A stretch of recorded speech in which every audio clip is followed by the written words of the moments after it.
Welcome to the Podcast Quest, the mini quest where we highlight the great features of Research Quest that you can use to enhance all areas of student learning in your classroom.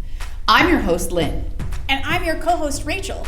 And today we'll be diving into the Cleveland Lloyd Dinosaur Quarry Research Quest to use as a tool to help teach students how to make observations. A key part of investigating is the 3D bone viewer. It's like having the bones right in front of you without having to travel to the quarry.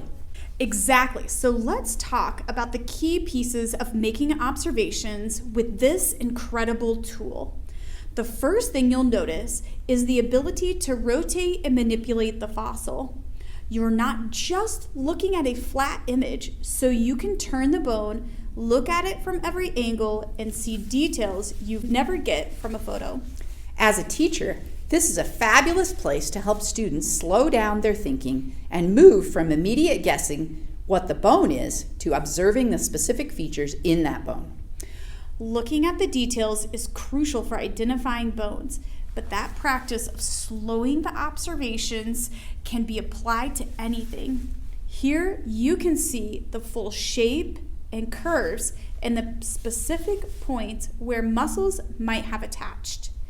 This helps you figure out if you're looking at a femur, a vertebra, a rib, or something else. And that leads to our second point, taking precise measurements. The 3D viewer has a built-in measurement system. Why is this so important? Well, it's how paleontologists can determine the size of the dinosaur. By measuring a specific bone and comparing it to other known specimens, you can get a better idea of how big the animal was. Measurements is another specific way students can make observations. This is a game changer. In the Cleveland Lloyd investigations, students are given a set of mystery fossils. Using the 3D viewer, they can measure the bones and compare them to known fossils from the quarry, such as those of the Allosaurus fragilis, the dominant predator found at the site. This helps them form a hypothesis about which dinosaur the bones belong to. And the final key piece of making observations is the ability to look for patterns and anomalies.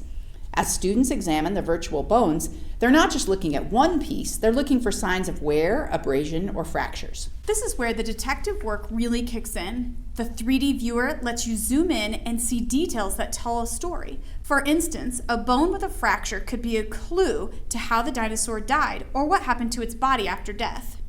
By observing multiple bones from this site, you look for patterns, like high percentage of unweathered bones, which might suggest they were buried quickly, or a high number of juvenile bones, which might indicate a predator trap or another natural event. All of these observations, made possible by the 3D bone viewers, are what helps students and paleontologists construct evidence-based arguments for what happened at the Cleveland Lloyd Dinosaur Quarry. It's about gathering data, making inferences, and building compelling hypotheses. Absolutely. And using this part of the Cleveland Lloyd Research Quest can teach students those observation skills, a foundational skill that can lead to success in many other areas. That's all for today. Catch us next time as we explore more ways Research Quest can build your students' learning skills.